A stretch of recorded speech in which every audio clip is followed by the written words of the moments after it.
Iya. Tak jadi saya cek. Tuh tengah titik. Ibu tiga apa malah terganti.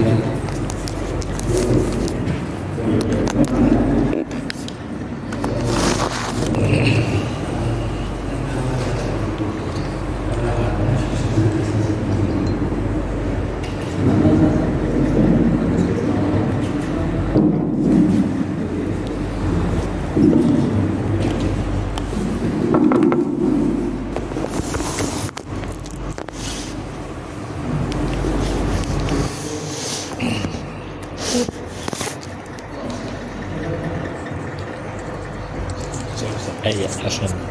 Ini tua. Ya. Kadang-kadang ini baterainya habis. Oh iya, ini. Kan pengganti. Itu kan enggak ngetes.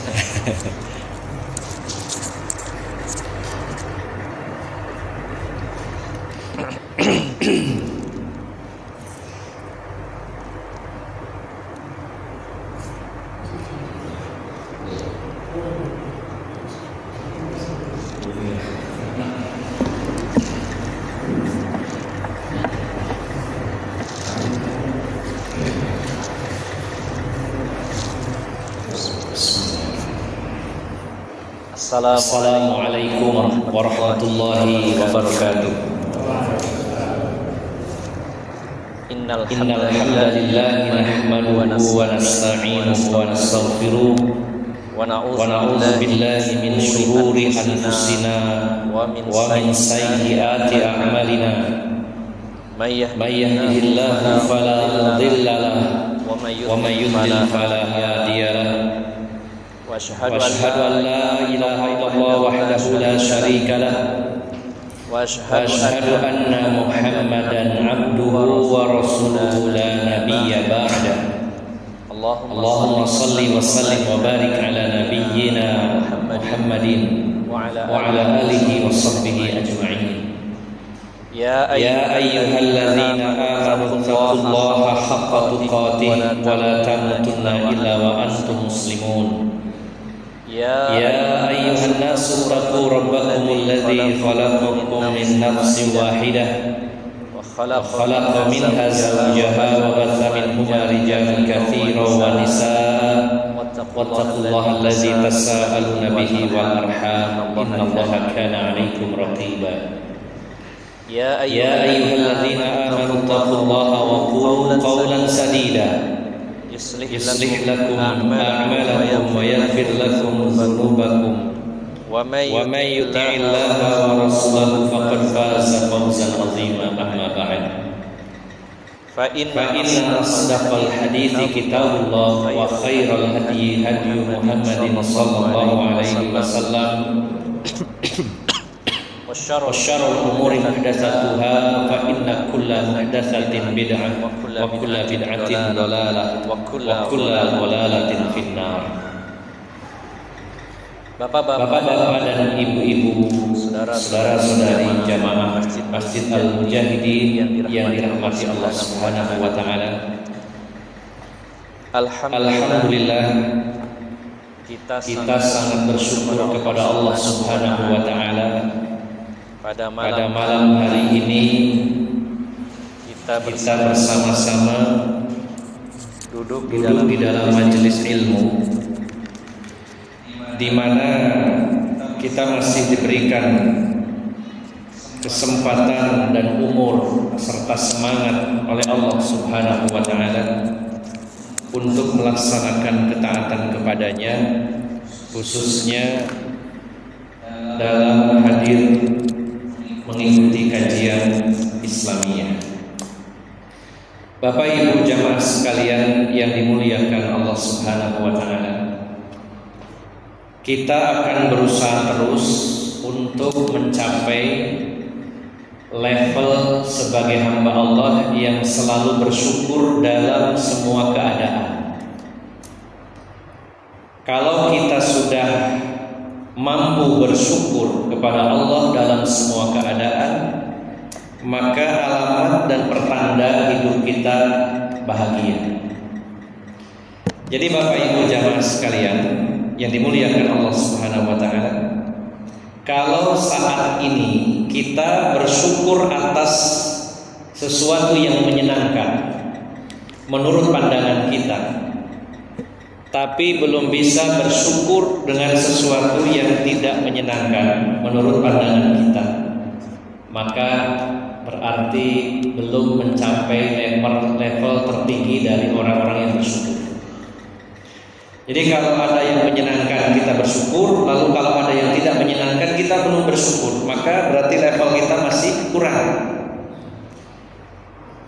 Maka targetnya adalah bagaimana caranya dalam segala situasi, segala kondisi kita bisa bersyukur kepada Allah Subhanahu wa taala. Tidak perlu yang berat-berat, tidak perlu yang tinggi, dari hal-hal yang kecil. Kalau kita sudah mampu mensyukurinya dalam segala keadaan, maka kita sudah mencapai level sebagai hamba Allah yang bersyukur. Sebagai contoh, apakah ketika kita senang dengan suasana cerah dan kita bersyukur, apakah kita juga bersyukur dalam suasana hujan? Jadi misalkan yang menyenangkan kita itu adalah ketika cuaca cerah, kita bersyukur. Apakah juga kita bersyukur pada saat situasi kondisi yang bagi kita tidak menyenangkan, misalkan hujan? Ya, walaupun tidak semua orang sama. Tapi kalau kita menjadi orang yang mampu bersyukur, saat hujan bersyukur, saat panas bersyukur, maka alangkah bahagianya hidup kita. Hal yang sederhana. Karena berapa banyak orang bersyukur dengan kondisi hujan, tapi menggerutu saat kondisi panas. Contohnya produsen jas hujan. Wah, senang kalau hujannya datang.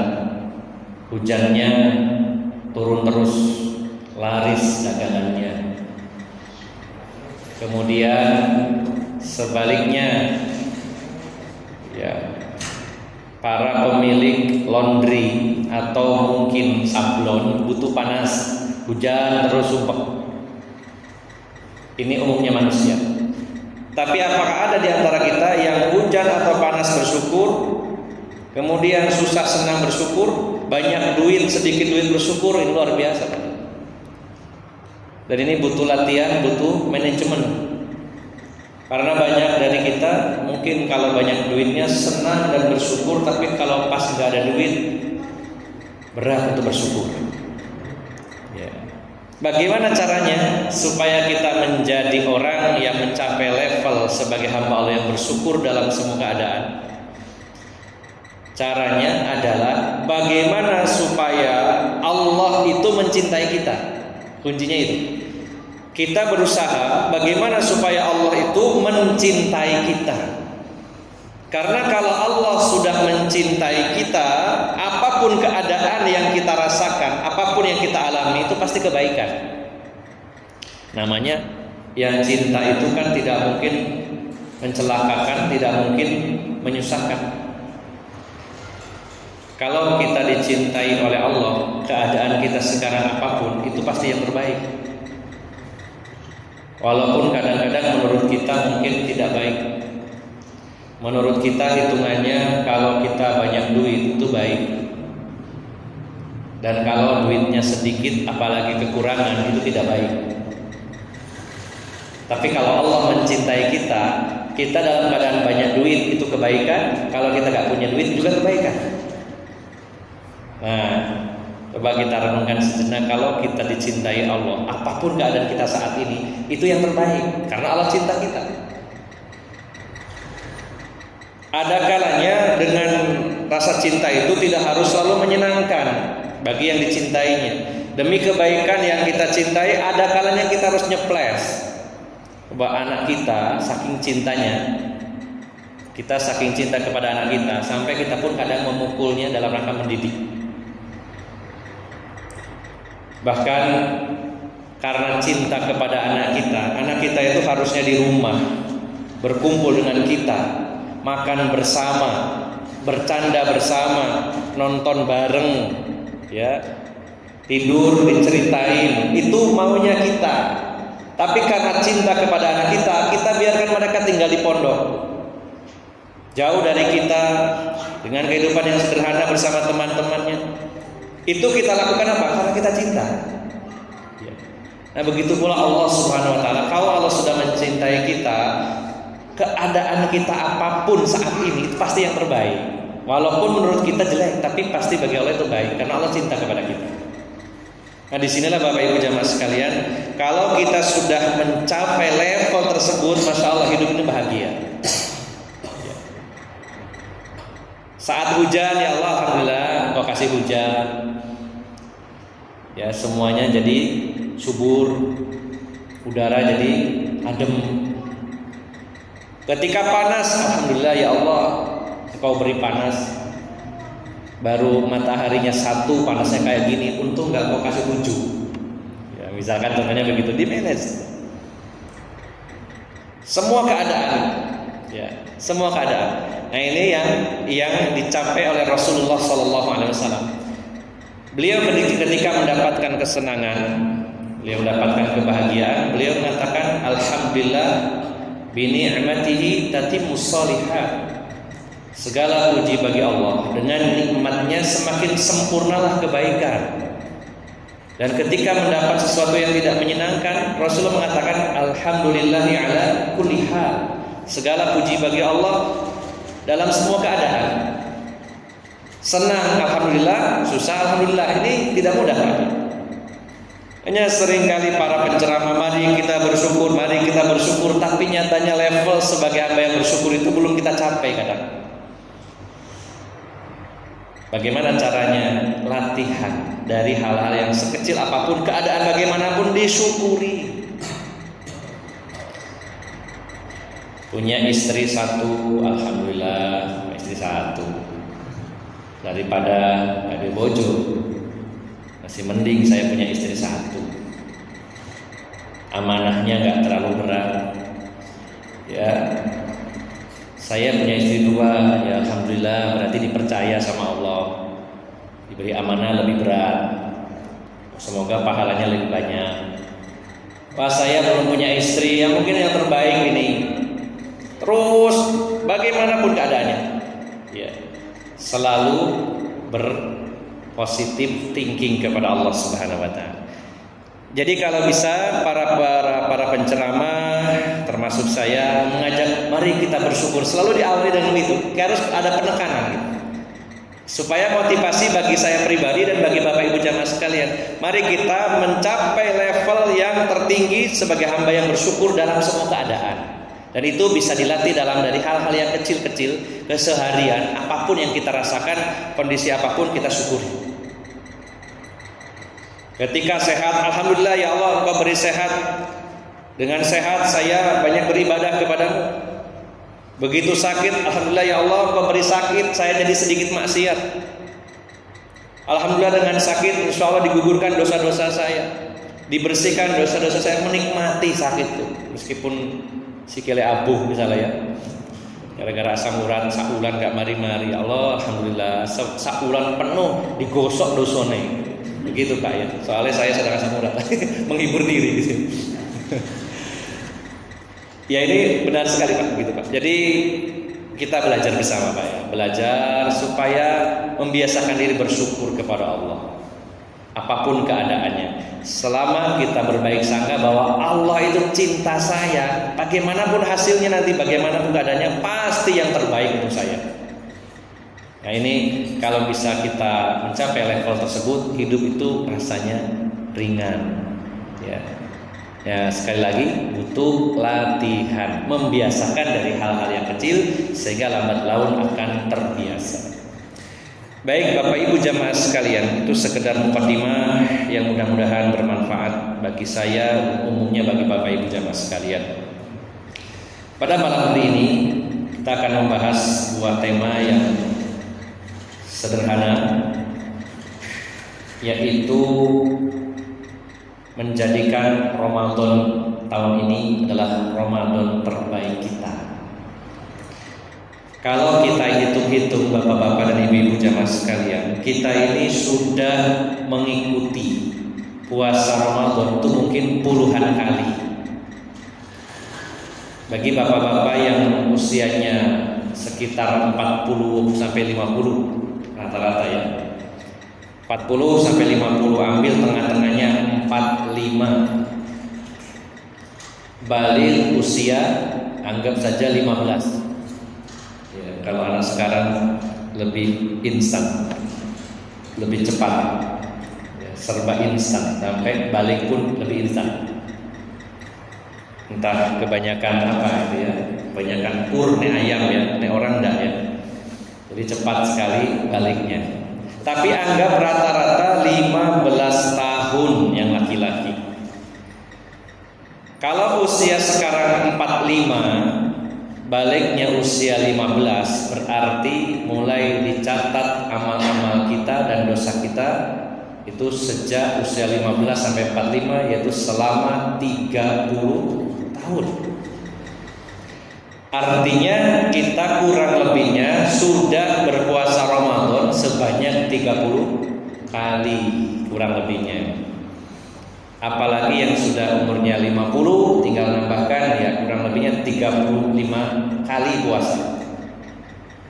Yang 60 berarti 45 kali berpuasa. Nah, maka Bapak Ibu jamaah sekalian, sekian puluh kali kita berpuasa, apakah puasa kita itu hanya mengalir begitu saja, rutinitas begitu saja? Apakah ada sesuatu yang spesial dengan puasa kita? Maka puasa yang kurang lebih mungkin 6 hari lagi atau 5 sampai 6 hari lagi, ini bisa jadi puasa terakhir kita, bisa jadi. Beberapa teman saya yang pada bulan Ramadan lalu masih berjumpa, pada tahun ini sudah dipanggil Allah Subhanahu wa taala. Beberapa takmir masjid, beberapa panitia kajian, jamaah kajian di beberapa wilayah sudah meninggal beberapa bulan yang lalu. Ramadan lalu masih ketemu saya, Ramadan ini ya saya juga tidak tahu nyampe apa enggak, tidak ketemu. Maka sangat mungkin Allah takdirkan kita masuk ke bulan Ramadan tahun ini, dan itu bisa jadi Ramadan terakhir kita. Sangat mungkin. Siapa yang akan jamin akan bertemu lagi di tahun-tahun berikutnya? Maka dalam beribadah kita usahakan, apakah itu sholat atau yang lainnya, kita usahakan supaya berkualitas. Kita harus menganggapnya ini sholat terakhir saya, besok Ramadan terakhir saya. Apabila puluhan tahun yang lalu Ramadan itu begitu datar-datar saja, maka yang tahun ini harus beda. Bagaimana Ustaz? Harus ada komitmen bersama-sama. Saya, panjenengan semuanya, Ramadan tahun ini harus ada sesuatu yang spesial, beda dengan Ramadan tahun sebelumnya. Lalu bagaimana caranya?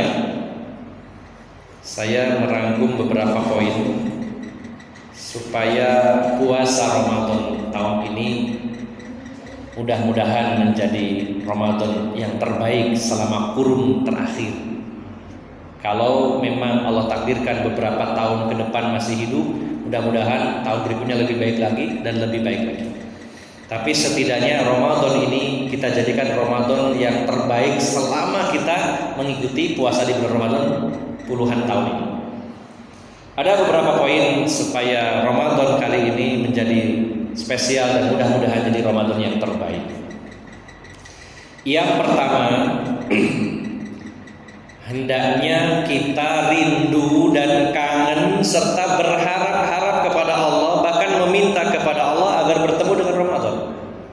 Yang pertama, kalau ingin Ramadan ini menjadi Ramadan yang terbaik, kita harus punya rasa rindu terhadap bulan Ramadan, sehingga kita pun berharap bertemu dengannya, bahkan meminta kepada Allah Subhanahu wa taala. Bagaimana dulu para sahabat, dijelaskan oleh para ulama, para pendahulu kita, kalangan salafus saleh, khususnya para sahabat. Para ulama mengatakan, kanu yad'una Allah sittata ashhurin an yuballighahu ila Ramadan, atau ayuballighahum syahru Ramadan. Para pendahulu kita, generasi terbaik umat ini, para sahabat, mereka berdoa kepada Allah selama 6 bulan lamanya meminta supaya ketemu bulan suci Ramadan. Ya kalau para sahabat 6 bulan, ini kan kurang 6 hari. Paling kan 6 hari kita minta, ya Allah mudah-mudahan saya ketemu dengan bulan Ramadan, daripada tidak pernah sama sekali meminta. Para sahabat 6 bulan terus menerus, ya Allah pertemukan kami dengan bulan Ramadan. Itu menunjukkan adanya kerinduan, adanya rasa kangen kepada bulan Ramadan. Ada waktu lagi di 6 hari kita berharap minta kepada Allah supaya bisa bertemu dengan Ramadan. Dan mereka juga summa yad'una Allah sittata asyhurin an yataqabbalahu minhum. Dan setelah Ramadan mereka berdoa kepada Allah meminta agar puasanya diterima oleh Allah Subhanahu wa taala. Ini poin yang pertama, agar Ramadan ini menjadi Ramadan yang terbaik, hendaknya kita memiliki rasa rindu dan kangen terhadap bulan Ramadan. Yang kedua, ini sebenarnya juga menjadi salah satu alat ukur tentang iman kita. Yang kedua adalah sukacita dengan datangnya Ramadan. Nah, coba ini dipertanyakan kepada hati kita masing-masing. Kira-kira Ramadan tahun ini kita senang nggak dengan kedatangannya, atau tidak senang, atau tidak ada perubahan suasana hati, nyantai-nyantai saja, sama aja. Silakan dideteksi hatinya masing-masing. Kalau ada rasa senang, itu tandanya ada iman dalam diri kita. Kenapa? Kaitannya apa dengan iman? Kalau orang itu senang Ramadan, maka dia dikatakan beriman. Bukankah Rasulullah SAW ketika memasuki bulan Ramadan, beliau diceritakan oleh para sahabat, karena Rasulullah SAW yubashiru ashabah. Rasulullah itu kalau memasuki bulan Ramadan, beliau memberi kabar gembira kepada para sahabatnya. Yaqul, beliau bersabda, qad ja'akum syahrul Ramadan, syahrul mubarak. Kenapa Rasulullah memberi kabar gembira kepada para sahabat? Beliau mengatakan, telah datang kepada kalian bulan Ramadan, bulan yang penuh barokah. Terus kita tahu adanya barokah dari mana? Oh, dapat bungkusan nasi, kalau itu berkat. Ya, istilahnya berkat. Rasulullah mengatakan syahrul mubarak, bulan penuh barokah. Dari mana kita tahunya? Dan kenapa kita percaya? Karena kita punya iman. Kita percaya dengan sabda Rasulullah, kalau bulan Ramadan itu bulan penuh berkah. Dan barokah itu adalah zada khairuhu, bertambah terus kebaikannya. Maka kalau kita berbahagia dengan datangnya bulan Ramadan, pertanyaan kenapa bahagia? Ya, saya bahagia karena bulan Ramadan itu penuh dengan barokah. Kata siapa? Kata Rasulullah. Kenapa percaya? Ya saya percaya karena iman. Maka karena iman bahwa bulan Ramadan itu penuh barokah, ya saya senang karena penuh dengan barokah, senang. Makanya orang yang senang dengan datangnya Ramadan berarti dia beriman. Kemudian kata Rasul dalam hadis tersebut, beliau mengatakan, fihi tuftahu abwabul jannah. Pada bulan Ramadan selama sebulan penuh, pintu-pintu surga dibuka semaksimal mungkin, selebar-lebarnya. Terus tahunya dari mana kalau pintu surga dibuka? Itu katanya Rasulullah. Lalu apakah kita percaya? Ya percaya, beriman. Kalau beriman, kalau percaya, harusnya bahagia pintu surga dibuka. Kenapa? Karena dengan dibukanya pintu surga, apalagi dalam hadis yang lain, setiap hari selama Ramadan dihias-hiasi surga itu. Dan dikatakan oleh Allah berfirman, tidak lama lagi hamba-hambaku akan memasuki engkau wahai surga. Kalau pintu surga itu dibuka, ya bukan hanya dalam rangka pamer, oh Allah punya surga, enggak. Dibuka pintu surga sehingga imbasnya sampai ke diri kita di muka bumi ini. Kalau pintu surga dibuka, maka kita merasa ringan mengamalkan amalan ahli surga. Oh, surganya dibuka lebar. hawa surganya terasa di muka bumi ini. Bagaimana rasanya? Apakah sejuk kayak AC begitu? Ya. Rasanya adalah orang menjadi mudah, ringan kalau dia itu berada di bulan Ramadan, ringan dalam berbuat baik. Secara otomatis orang itu berubah. Ya, saya heran di tempat saya di daerah di rumah satunya, ya, rumah satunya alamatnya ada 2 ya. Alamat yang satunya di Pasinan itu setiap malam pos kamling itu aktif, tapi bukan sama orang yang jaga, tapi ada salon disetel di dalamnya, dikunci, di dalamnya ada sound system gitu. Dan itu tiap malam, walaupun saya pulang jam 11, jam 12, jam 1 tetap nyala dengan keras, dangdutan Pak isinya. Nggak tahu, mungkin untuk pengusir maling gitu ya. Orang yang jaga tidak ada satupun, tapi disetelkan tipnya takut dicolong juga, dikunci di dalam gitu.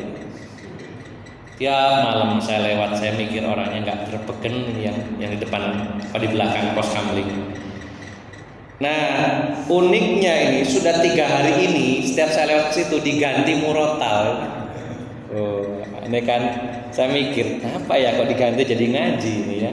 Oh, mungkin momennya mau Ramadan, orang jadi mudah berbuat baik. Yang tadinya dangdutan kok tiba-tiba diganti dengan murotal, dimudahkan oleh Allah Subhanahu wa taala. Contohnya saja orang sedekah itu kalau bulan Ramadan, masya Allah, masjid-masjid itu sampai takminnya bingung, ono kolak, ini lo kacang hijau, ini semongko, ini salah, banyak. Begitu Ramadan bubar, bersih masjid itu ya. Seringnya begitu. Artinya apa? Di bulan Ramadan itu dibuka pintu surga selebar-lebarnya, orang mengamalkan ahli surga, ya, mendengarkan Al-Quran, bersedekah itu rasanya mudah sekali. Dan ini harusnya sesuatu yang membahagiakan kalau kita punya iman. Karena apa? Karena kita percaya bahwa pintu surga dibuka pintunya. Karena kita percaya. Lalu kata Rasulullah, wa tughlaqu fihi abwabul jahim. Ditutup rapat-rapat pintu-pintu neraka jahanam. Neraka ditutup rapat. Sehingga imbasnya orang-orang di muka bumi itu mengurangi amalan-amalan ahli neraka, berkurang selama Ramadan. Wa tughallu fihi syayatin, dan syaiton-syaiton itu dibelenggu, diikat. Jadi sementara setannya mendapat cuti selama sebulan tidak mengganggu kita. Lantas kalau sudah diikat, otomatis yang membisikkan kejahatan ya menurun gitu. Tapi kenapa masih banyak orang yang berbuat jahat selama Ramadan tidak hilang sama sekali? Ada 2 kemungkinan. Yang pertama, karena bisikan dalam jiwa manusia itu bukan satu-satunya syaitan, tapi bisa juga bisikan dari hawa nafsunya, dari jiwanya. Karena Allah menyatakan innan nafsa la ammaratum bisu illa ma rahima rabbi. Sesungguhnya nafsu jiwa manusia itu mendorong, menyuruh kepada yang buruk kecuali jiwa yang mendapatkan rahmat Allah Subhanahu wa taala. Bisa jadi karena bisikan jiwanya. Atau yang kedua, karena dia sudah lanyah, mahir. Ya, selama 11 bulan ditren sama setan untuk berbuat dosa, sehingga sebulan itu gak ada artinya. Ya setan mos kapopo. Aku dicancang sampai wis tak latih mahir. Ya, berbuat dosa wis otomatis wis tubuh 11 bulan, saking dekatnya dengan syaitan sehingga mudah sekali dia melakukan dosa karena terbiasa. Mungkin ada yang seperti itu ya. Tapi secara umum ini kabar gembiranya, syaitan diikat. Dan kata Rasulullah, wa fihi lailatun khairum min alfi syahr. Hanya ada di bulan Ramadan ada 1 malam yang lebih baik dari 1000 bulan. Jangan pernah mencarinya di luar Ramadan, nggak akan dapat. Adanya hanya di bulan Ramadan. Itu malam Lailatul Qadar. Ini merupakan bentuk kasih sayang Allah, bonus dari Allah Subhanahu wa taala untuk mengejar ketertinggalan kita dari ibadahnya umat-umat sebelum kita. Nabi Adam dalam kitab Al-Bidayah wan Nihayah yang ditulis oleh Imam Ibnu Katsir. Imam Ibnu Katsir menjelaskan bahwa umur Nabi Adam itu 1000 tahun. Dalam Al-Quran umur Nabi Nuh 950 tahun. Ada beberapa riwayat Israiliyat umurnya Nabi Hud itu 400, umur Nabi Ibrahim 200. Dan umur umat yang ada pada saat itu tidak jauh dengan umur para nabinya. Kalau Nabi Adam dan manusia yang hidup sejaman dengan beliau itu umurnya 1000, lalu panjenengan dan saya cuma 60, kalah di waktu. Sama-sama berimannya, sama-sama sholatnya, sama-sama beribadahnya, kita kalah drastis 60 tahun banding 1000 tahun, kalah. Ya. Bandingkan sama Nabi Nuh 950 tahun, kita kalah jauh. Bandingkan sama Nabi Hud 400 tahun, kalah jauh. Kalau anggapannya sama-sama beriman, sama-sama beramal soleh. Tapi ternyata Allah berikan bonus bagi umat Rasulullah Muhammad SAW adanya malam Lailatul Qadar yang lebih baik dari 1000 bulan.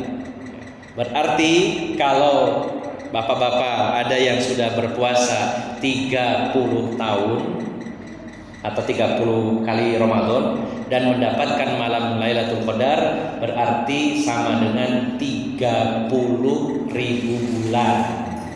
Berapa Pak hitung? Anggap saja 83 tahun kali 30. Ya, lebihnya begitu ya. 1000 bulan itu 80. Bulatkan saja lah 80 tahun. 80 tahun dikalikan 30. 280 dikali 30 bukan 3 ya. 2400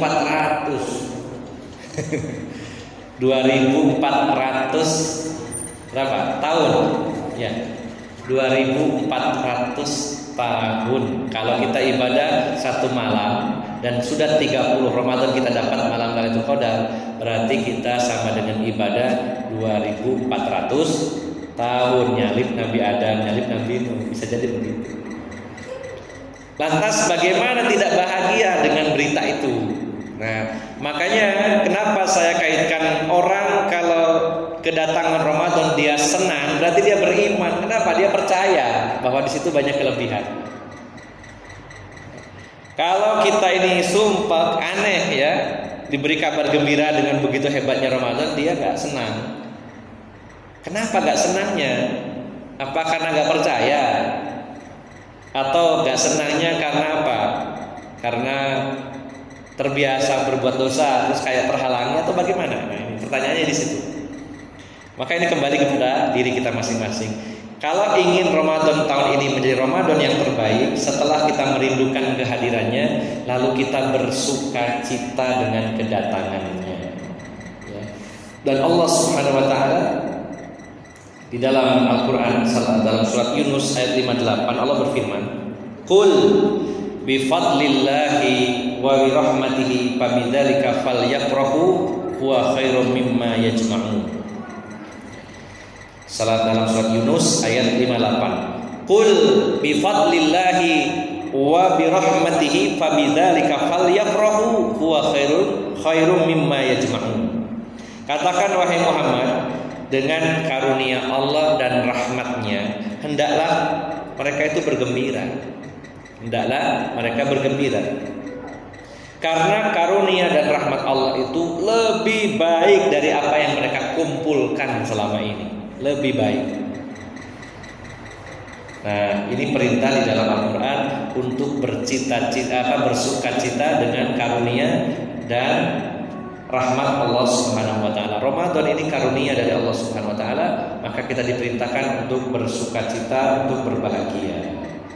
Dapat 2 poin ya. Kalau ingin menjadi Ramadan yang terbaik, hendaknya kita punya rasa kangen, berdoa kepada Allah, minta bertemu dengannya. Yang kedua, bersukacita.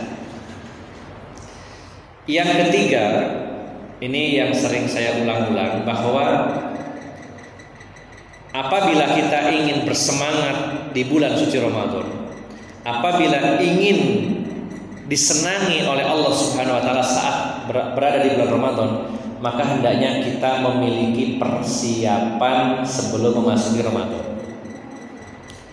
Allah Subhanahu wa taala berfirman di dalam surat At-Taubah ayat 46.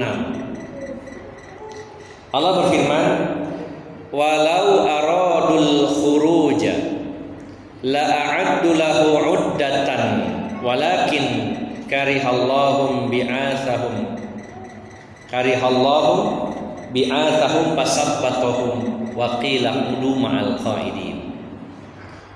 Ini Allah bercerita tentang orang-orang munafik yang tidak punya persiapan, tapi mereka ikut berangkat berperang bersama Rasulullah SAW. Maka Allah nyatakan dalam firman-Nya, kalau mereka itu orang-orang munafik berangkat bersamamu wahai Muhammad, berperang bersamamu, maka Allah nggak suka keberangkatan mereka. Kenapa Allah nggak suka? Karena mereka tidak punya persiapan. Seandainya mereka itu keluar berangkat bersamamu, ya, dan mereka tidak punya persiapan, maka Allah nggak suka keberangkatan mereka, dan Allah akan lemahkan semangat mereka, dan dikatakan kepada mereka, lebih baik kalian duduk-duduk saja bersama orang-orang yang duduk. Ini kaitannya dengan perang, tapi para ulama di antaranya Syekh Muhammad bin Shalih Al-Utsaimin mengatakan bahwa ayat ini berlaku untuk ibadah-ibadah yang lainnya. Kalau sebuah ibadah, setiap muslim itu mempersiapkan diri menghadapinya, maka Allah suka dengannya. Tapi kalau tidak mempersiapkan diri, Allah tidak suka dan Allah akan lemahkan semangatnya. Nah, ternyata penting Pak ya, dalam segala hal harus punya persiapan. Termasuk ketika akan memasuki bulan Ramadan ini, kalau ada persiapan, Allah suka dan Allah nanti akan semangatkan kita. Tapi kalau nggak siap, Allah nggak suka dan Allah akan lemahkan semangat kita. Dulu orang-orang munafik tidak punya persiapan untuk bertempur. Kalau mereka memaksakan berangkat, Allah nggak suka. Orang kalau nggak punya kesiapan, bukannya malah membantu, tapi nyeripeti.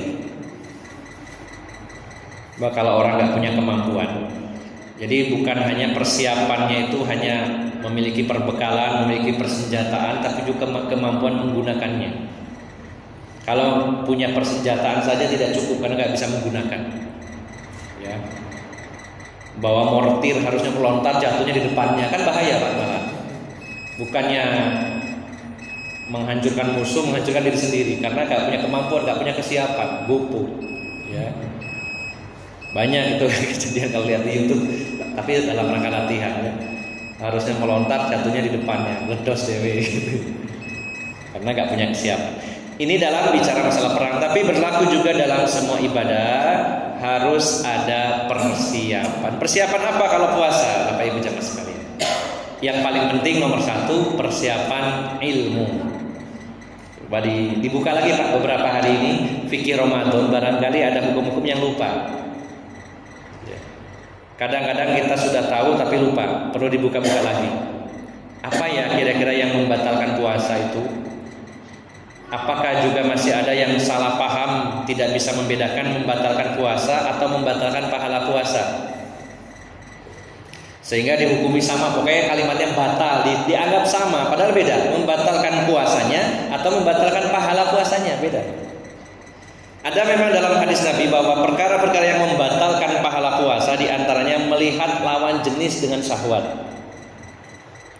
Maka kalau kita sedang berpuasa ternyata teledor lalu melihat di depan kita ada cewek cantik, wah, terus habis itu mikir, wah saya kan puasa, waduh batal, tak mampir warkop aja sih sana. Nah itu salah paham, dikira yang batal puasanya, padahal yang batal adalah pahala puasanya atau minimal berkurang. Termasuk juga ghibah, termasuk juga mengadu domba, ya, termasuk juga ropat, yaitu perkataan yang kotor, ya, kata-kata kotor, bukan bilang kotor-kotor gitu enggak ya. Maksudnya kata-kata yang nyerempet seperti porno dan sebagainya. Ini mengurangi pahala puasa, bahkan bisa membatalkan pahala puasa. Tapi bukan membatalkan puasanya, karena yang membatalkan puasa itu sedikit sebenarnya. Yang kemarin sudah dibahas di Karena itu di Al-Hidayah ya, tentang perkara-perkara yang membatalkan puasa itu cuma 6 dalam hadis Nabi SAW. 1, 2, 3 makan, minum, muntah disengaja. Kalau tidak sengaja karena lupa, maka tidak batal puasanya, tidak wajib qadha, tidak wajib kafarah. Makan, minum, muntah, lupa tidak disengaja, maka tidak batal. Walaupun itu habis 2 piring, minumnya 2 gelas, kalau lupa tidak batal puasanya. Lanjutkan. Ya. Tapi yang penting saat ingat berhenti, gitu ya. Jangan diterus-teruskan. Ya. Nah, bagaimana kalau sedang makan rambak habis sak toples terus keseretan baru iling kok poso aku apa iki? Minum apa lanjut puasa Pak kayak gitu Pak? Waduh iki jam 7 ngenteni maghrib keseretan ya apa iki? Kalau minum dari batal, kalau nggak minum Pak gimana?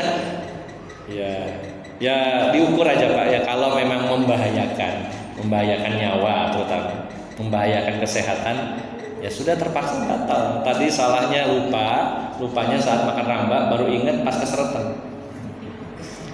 Ya, coba kalau ingatnya setelah minum, nah aman. Tapi kan namanya ingat kan nggak bisa disetting. Tiba-tiba ingatnya pas keseretan, gimana? Ya diukur, kalau membahayakan ya dibatalkan, kalau tidak ya terpaksa lanjut ya, dikuat-kuatkan karena tidak membahayakan, ya paling seret sedikit ya lanjut. Ya. Tapi kalau disengaja maka batal. Maka yang membatalkan puasa makan, minum, kemudian muntah yang disengaja. Wah saya ini nggak makan, nggak minum, tapi ngemut permen, soalnya kan nggak termasuk makanan, nggak termasuk minuman. Maksudnya apa? Gitu. Nek ngemut permen tau Ustaz kan butuh mangan, jadi kira makan itu makan berat. Wah saya ini nggak makan, nggak minum, nggak ngemut permen, asap tok, kan nggak bukan makanan gitu ya. Ya kebul ini kebul Ustaz bukan makanan, bukan minuman gitu ya. Jadi hukumi yang sama seperti makanan dan minuman.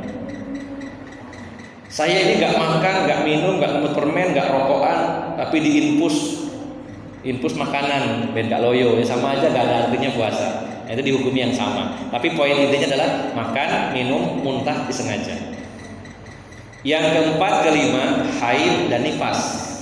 Ibu-ibu jangan lupa, haid atau nifas sampai dikatakan walau lahdotan fi akhi atau walau lahdotan fi akhirin nahar. Walaupun kurang sesaat di akhir hari tetap batal.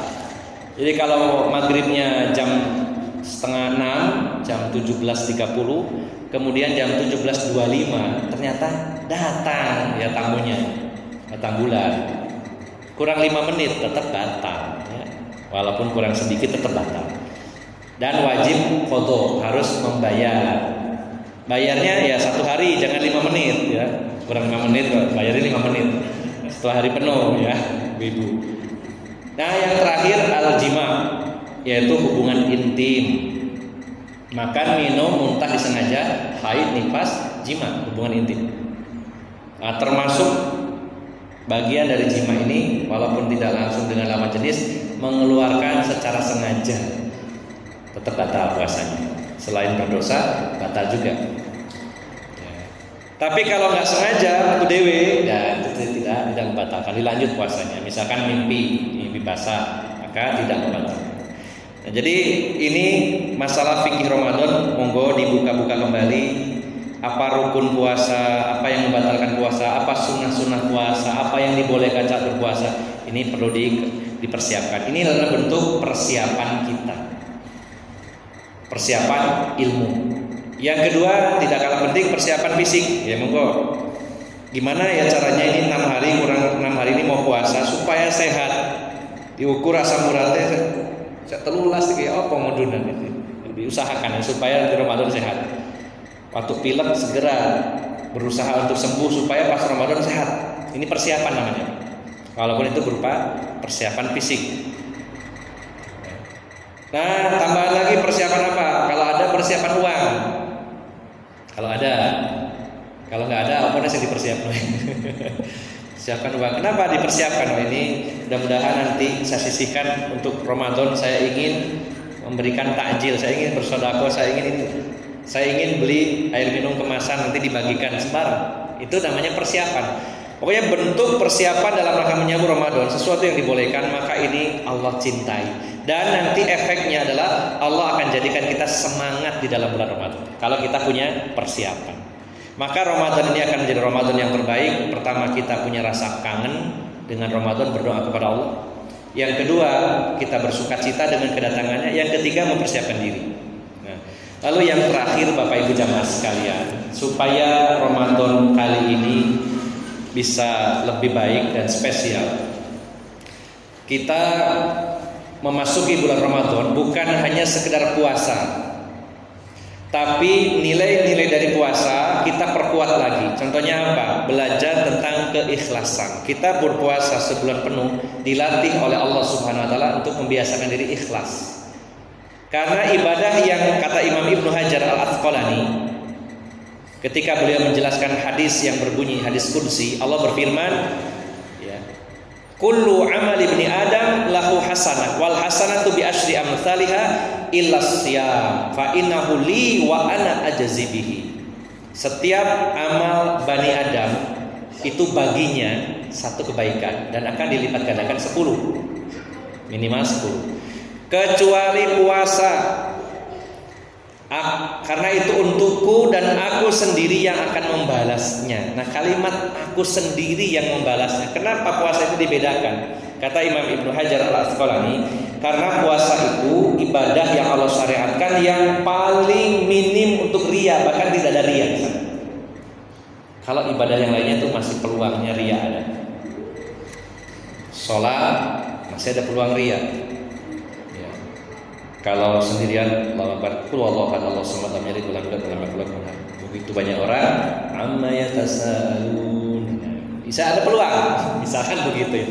Ya, bukan berarti saya menyalahkan membaca amma yatasaalun, tapi maksud saya puasa salat itu masih punya peluang untuk riya.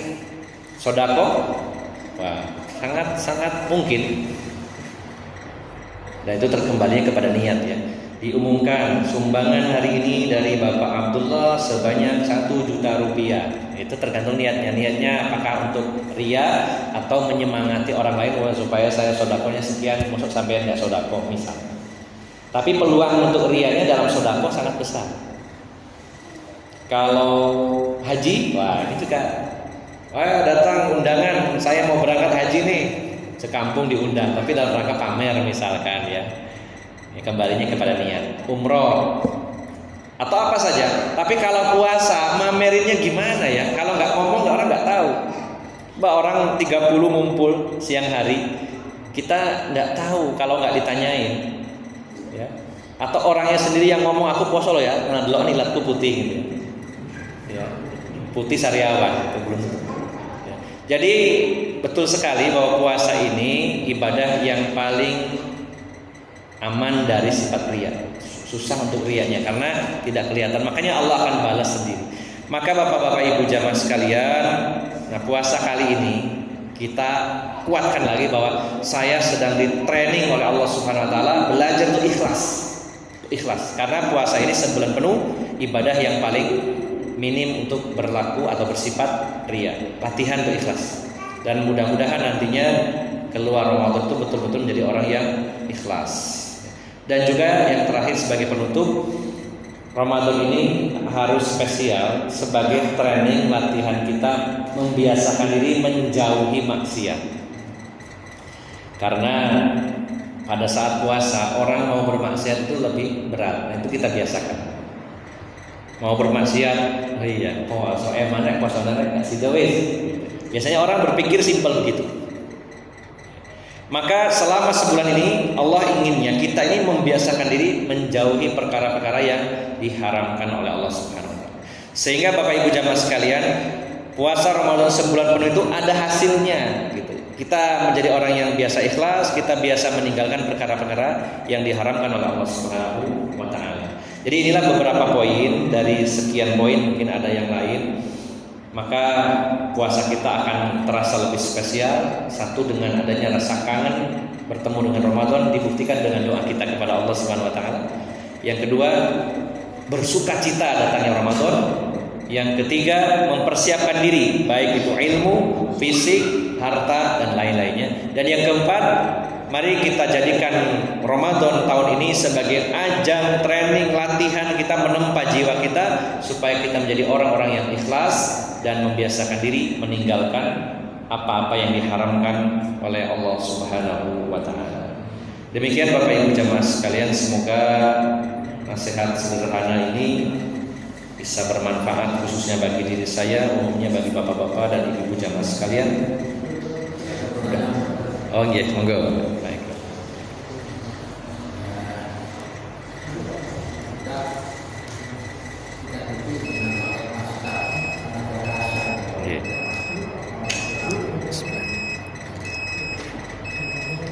Memakai atau menyikat gigi dengan memakai pasta yang ada rasanya. Kalau secara asal, ini juga saya kutip dalam kitab Al-Wajiz ya. Sebenarnya ada referensi-referensi yang lainnya. Di antaranya ada satu bab yang berjudul Ma yubahu lis-shaimi. Ma yubahu lis-shaimi. Perkara-perkara yang dibolehkan bagi orang yang berpuasa. Perkara-perkara yang dibolehkan bagi orang yang berpuasa. Di antaranya al-ghuslu lit-tabarrud, mandi keramas untuk mendinginkan badan, dibolehkan. Jadi ini ada hadisnya, yaitu hadis Rasulullah, hadis riwayat Abu Dawud. Beliau menuang air di atas kepala beliau karena saking panasnya hari itu. Kemudian yang kedua al-madmadatu wal istinsyaku min ghairi mubalaghah. Berkumur, beristinsyak, memasukkan air ke hidung boleh selama puasa dengan catatan tidak terlalu dalam. Khusus waktu berpuasa. Yang ketiga al-hijamah, bekam. Ya, kalau tidak membahayakan kadar lemah, tekanan darah normal, dibekam saat puasa itu dibolehkan. Yang keempat al-qiblatu wal mubasyaratu liman qadara 'ala dhabti nafsihi. Qiblah, maaf ya ini agak vulgar, mencium, ya mencium istri, mubasyarah bercumbu. Jadi maaf, berciuman dengan istri, bermesraan, bercumbu selama Ramadan itu boleh dengan syarat bagi yang bisa menahan hawa atau syahwatnya. Maksudnya berhenti sampai di situ, tidak diterus-terus no. Ya, biasanya pengantin baru ini. Habis nikah masuk Ramadan, ya Ustaz ya. Ya, jadi dibolehkan. Tapi kalau tidak mampu menahan, rawan kebablasan, jangan berani dekat-dekat. Ya, jangan dituruti, ditahan. Ya, ini hadisnya adalah hadis Aisyah, hadis riwayat Bukhari Muslim.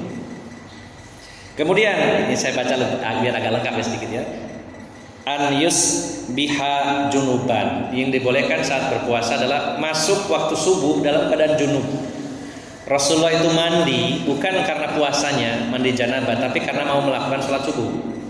Jadi tidak diharuskan bahwa wah ini sebelum adzan subuh harus bersih dulu, harus suci, tidak. Rasulullah sendiri dalam hadis Aisyah dan Ummu Salamah, beliau masuk waktu subuh, adzan subuh masih dalam keadaan junub. Baru beliau mandi untuk sholat, bukan karena untuk puasanya, dibolehkan. Kemudian yang ketujuh, yang berikutnya yang keenam, as-siwak, wat-tib, wal adhan, wal kahl, ya, wal qatrah, wal hiknah, ya. Siwak yaitu menyikat gigi, memakai minyak wangi, bercelak diantaranya ya. Nah, yang perlu kita perdalam lagi adalah secara asal as-siwak yaitu menyikat gigi sebenarnya dibolehkan ketika berpuasa ya. Tetapi yang agak rawan ini yang jadi pembahasan adalah di antara pasta gigi itu ada yang mengandung gula, ada yang mengandung rasa buah-buahan dan sebagainya. Maka walaupun terjadi perbedaan pendapat, lebih amannya tidak memakai yang seperti itu. Kalau ada siwak saja atau sikat gigi saja. Atau kalaupun ada, kita pastikan bahwa di situ tidak ada kandungan ya gula, kemudian juga rasa stroberi dan sebagainya. Walaupun ini tidak semua ulama sepakat membatalkan, tapi demi kehati-hatian Sebaiknya kalau kita lihat as-siwak yang dimaksud sini adalah yang biasa Rasulullah lakukan itu pakai siwak, kayu siwak. Oh, mungkin ada pertanyaan, tapi kan kayu siwak mengandung getah-getahnya, apakah itu termasuk makanan gitu? Karena kalau pasta gigi itu gula, dikhawatirkan nanti dihukumnya sama dengan tadi permen pun dari gula. Ada rasa stroberinya, ada gulanya. Ini juga gula dan rasa stroberi. Jadi sambil sikat gigi menikmati rasa stroberinya. Ya. Saya tidak mengatakan bahwa membatalkan puasa, karena memang ada khilaf, perbedaan pendapat para ulama. Ada yang membolehkan, ada yang melarang. Tapi amannya kita hindari cari sikat gigi yang ya tidak mengandung unsur-unsur makanan, ya. Unsur-unsur gula. Karena ada Pak, sikat gigi yang seperti itu. Mungkin gulanya bukan gula pasir sebenarnya, jenis gula lain, glukosa atau mungkin pemanis dan lain-lain ada.